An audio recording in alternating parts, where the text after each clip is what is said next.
Pessoal, sejam bem-vindos a mais um vídeo desse canal. Eu sou Gustavo Prestes.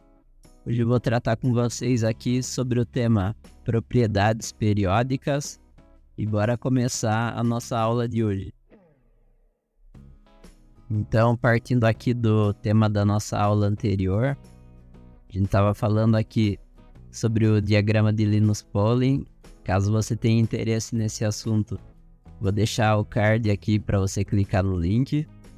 Nós falamos sobre a tabela periódica e como os elementos se organizam na tabela periódica de acordo com a distribuição eletrônica de cada um deles.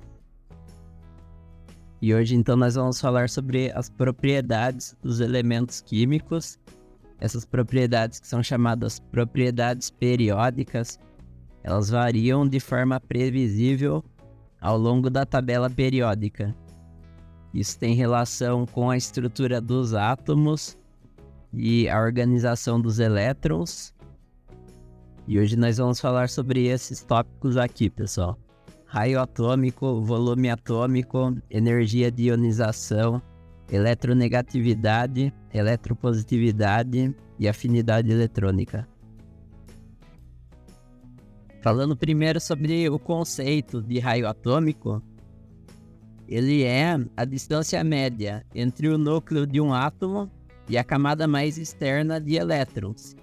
Então a gente imagina lá o átomo do Rutherford, a gente mede a distância entre o núcleo e a última camada de elétrons. Essa é a ideia. Existem alguns fatores que influenciam o tamanho do raio. Quais são eles? O número de camadas. Então, os elétrons eles se organizam no átomo de acordo com o diagrama de Linus Pauling. Quanto mais camadas tiver, maior vai ser o tamanho do raio. Quando a gente olha dentro da mesma camada, tem um outro fator que influencia, que é a carga nuclear efetiva. Quando a gente olha para a tabela periódica, dentro da mesma linha, da esquerda para a direita, o número atômico dos elementos aumenta. Com isso, aumenta o número de elétrons também. Então, como eu tenho mais prótons e eu tenho mais elétrons, eles se atraem mais fortemente e, por consequência, o tamanho do raio diminui. Então, quanto mais carga, menor o tamanho do raio. Tem um outro fator que influencia, que é o efeito de blindagem. Que os elétrons das camadas mais distantes do núcleo, eles são mais fáceis de retirar do que os elétrons que estão na camada mais próxima do núcleo. Isso acontece porque o núcleo do átomo ele vai interagir com mais intensidade nos elétrons que estão mais próximos dele. Então, um átomo que tenha as 7 camadas, por exemplo, vai ser muito mais fácil retirar um elétron da 7ª camada do que retirar um elétron da camada número 5 ou da camada número 4. Quanto mais interno, mais difícil vai ser de remover esse elétron. Isso vai influenciar em algumas outras propriedades que a gente vai ver mais adiante. Então, agora mostrando para vocês de uma forma mais visual, a gente imagina aqui na nossa tabela periódica. Então, de cima para baixo, aumenta o tamanho do raio, porque aumenta o número de camadas. E dentro da mesma camada, o raio aumenta da direita para a esquerda. Porque quanto mais eu vou para a direita, mais prótons eu tenho mais elétrons. Então, aumenta a carga, diminui o tamanho do raio. Se eu vou mais para a esquerda, eu tenho menos prótons, eu tenho menos elétrons, o tamanho do raio aumenta, porque diminui a atração entre essas partes, entre as partículas do átomo, vamos dizer assim. Alguns exercícios vão colocar para você que o raio do átomo se mede de uma outra forma, que é como sendo a metade da distância entre o núcleo de 2 átomos iguais.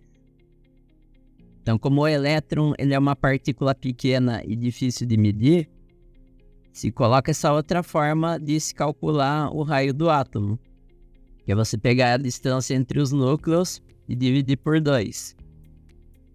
Tem também um outro conceito, que é o conceito de raio iônico. O raio iônico, ele é o raio de um cátion ou de um ânion. E aí tem dois conceitos que são importantes. O raio do ânion, ele é sempre maior do que o raio do átomo neutro. E o raio do cátion, ele é sempre menor que o do átomo neutro. E aqui eu vou colocar alguns exemplos para ficar mais fácil de entender. O ânion, ele é o átomo carregado negativamente. Então, imaginem lá que a gente tem um átomo que ele tem 6 prótons e 6 elétrons.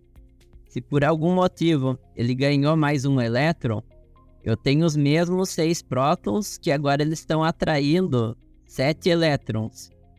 Então, essa intensidade da atração vai ficar menor. Por consequência, o tamanho do raio aumenta. A última camada ela tende a ficar mais distante do núcleo.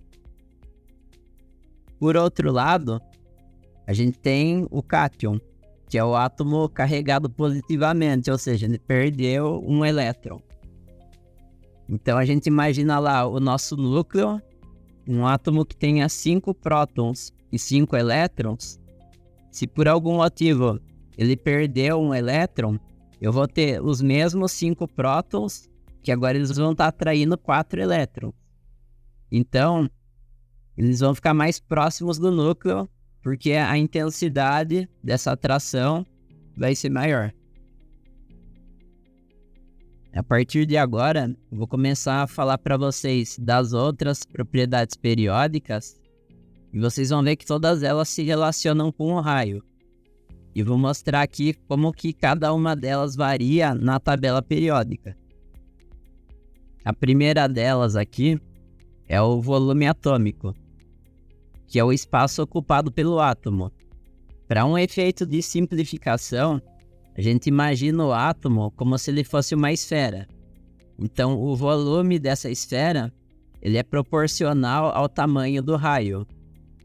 E justamente por conta disso, o volume atômico aumenta exatamente na mesma direção em que aumenta o raio.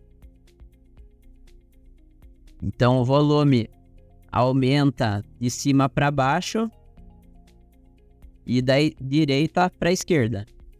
Ele segue o mesmo comportamento do raio. Falando agora sobre a energia de ionização. Ela é a energia necessária para remover um elétron de um átomo no estado gasoso. Então, raciocinando como a gente vinha fazendo, é mais fácil eu retirar um elétron que esteja mais próximo do núcleo ou que ele esteja mais distante do núcleo. A verdade é que quanto mais distante esse elétron estiver do núcleo, mais fácil vai ser remover esse elétron. Então, a energia de ionização, ela varia na tabela periódica exatamente em sentido contrário ao do raio. Ela aumenta de baixo para cima, porque eu tenho menos camadas, então os elétrons vão ficar mais próximos do núcleo e eu vou precisar de mais energia para retirar. E ela aumenta da esquerda para a direita, porque eu tenho mais carga nuclear efetiva. Eu tenho mais prótons, eu tenho mais elétrons, então fica mais difícil remover esse elétron. Inclusive os átomos aqui da última coluna, chamada família 18, são os gases nobres. São elementos que têm uma estabilidade muito grande e é muito difícil fazer eles reagirem, justamente porque eles têm essa energia de ionização muito alta. Então é muito difícil fazer eles interagirem com outros elementos. Então, se a gente falou antes sobre energia de ionização, a gente vai falar agora sobre afinidade eletrônica. Afinidade eletrônica, ela é praticamente o oposto da energia de ionização. Ela é a energia liberada quando um átomo neutro no estado gasoso captura um elétron. Então, quando o elétron é adicionado, quanto mais próximo do núcleo for adicionado esse elétron, maior vai ser a energia que vai ser liberada. Por isso que a afinidade eletrônica, ela varia exatamente em sentido contrário ao do raio. Ela aumenta de baixo para cima e ela aumenta da esquerda para a direita. Porque os elétrons, eles são sempre adicionados no nosso último subnível de energia, de acordo lá com o Linus Pauling. A gente tem agora a eletronegatividade. Eletronegatividade é a tendência de um átomo de atrair elétrons em uma ligação química. Pensando de uma forma bem simples, quanto menor for o tamanho do raio, mais esse átomo vai atrair os elétrons, porque a última camada fica mais próxima e fica mais exposta também por ter menos elétrons naquele átomo. Então a eletronegatividade, ela aumenta de baixo para cima, porque eu tenho menos camadas, e ela aumenta da esquerda para a direita, porque eu tenho mais carga nuclear efetiva. Por último, nós temos a eletropositividade, que é o oposto da eletronegatividade. Eletropositividade é a capacidade de um átomo de perder elétrons. Na tabela periódica, ela aumenta no mesmo sentido que o raio atômico. Ela aumenta de cima para baixo e da direita para a esquerda. E a gente pode perceber também que esse é exatamente o sentido oposto da eletronegatividade. Então, quanto maior for o tamanho do raio, mais fácil é perder o elétron, porque eles estão menos atraídos pelo núcleo. Portanto, o elemento ele é mais eletropositivo.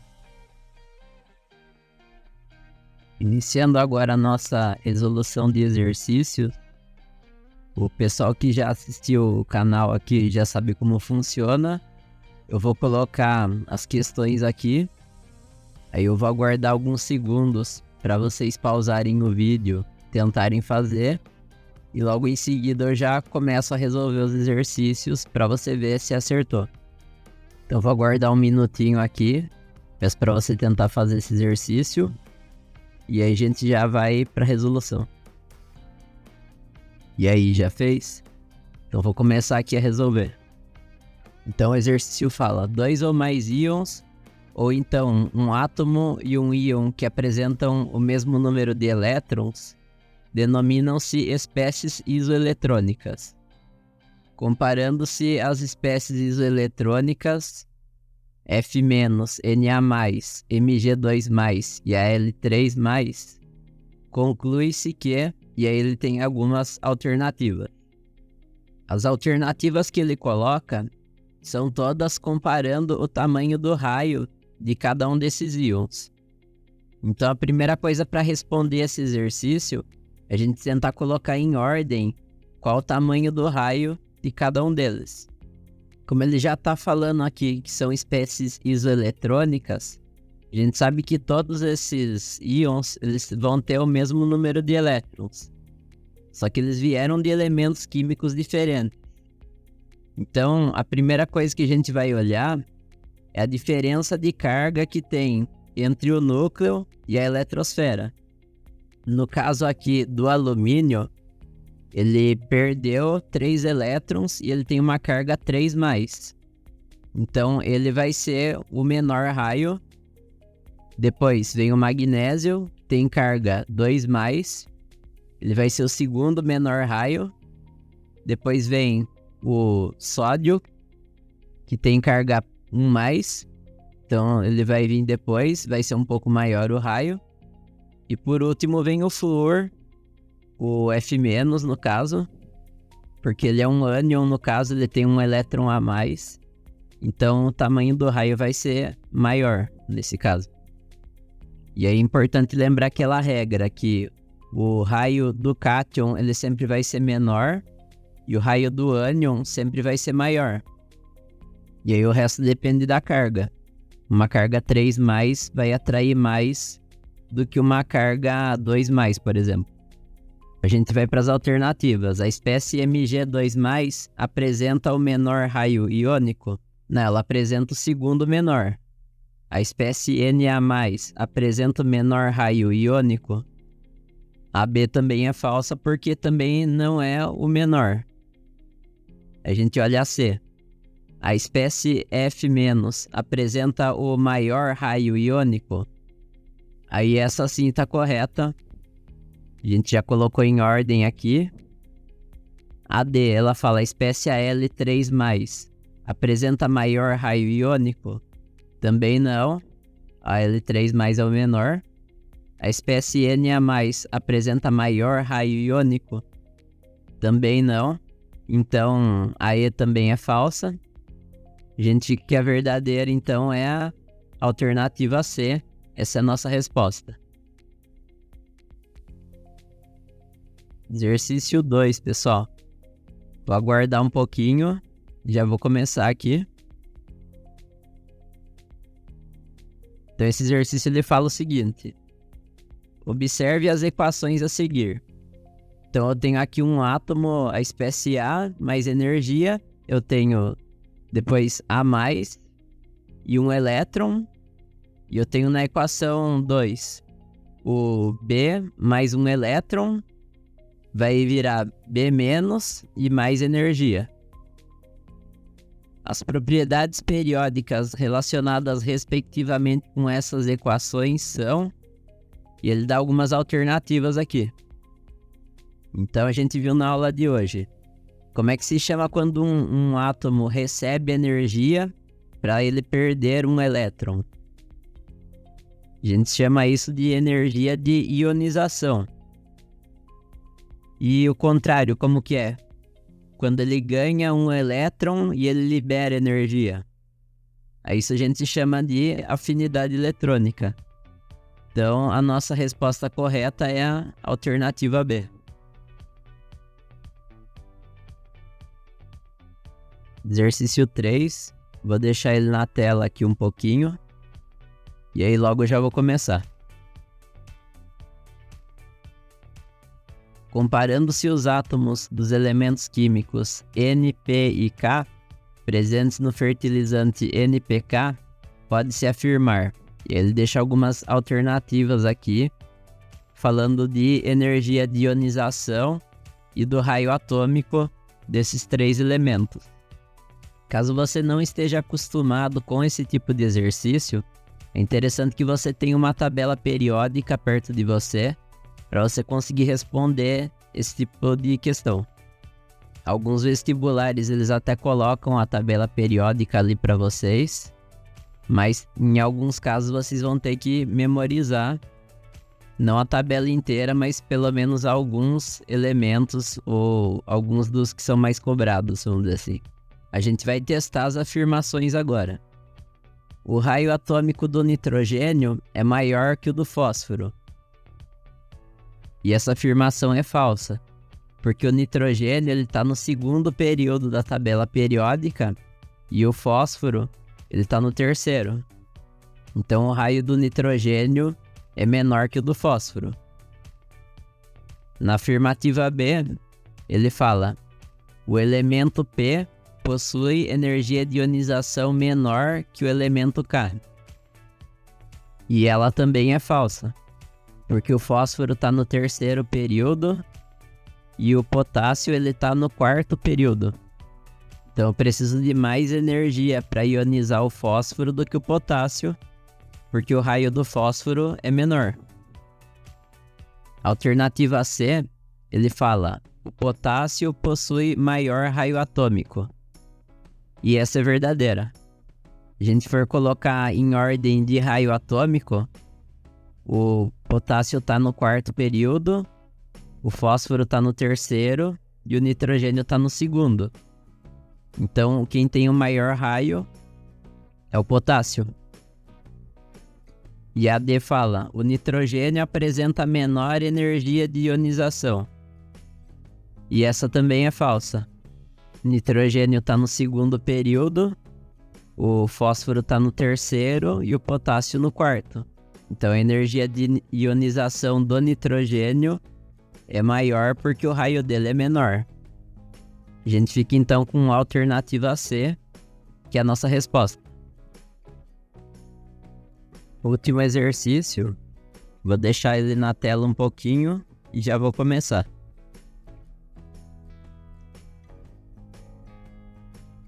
Assinale a alternativa que indica a ordem crescente dos raios atômicos. Ordem crescente quer dizer do menor para o maior. Então ele coloca aqui o número atômico de vários elementos. A gente sabe que dentro do mesmo período, quando aumenta o número atômico, o raio diminui. Só que chega uma hora que ele aumenta tanto que ele passa para o período seguinte. E daí já é outra camada, o raio aumenta.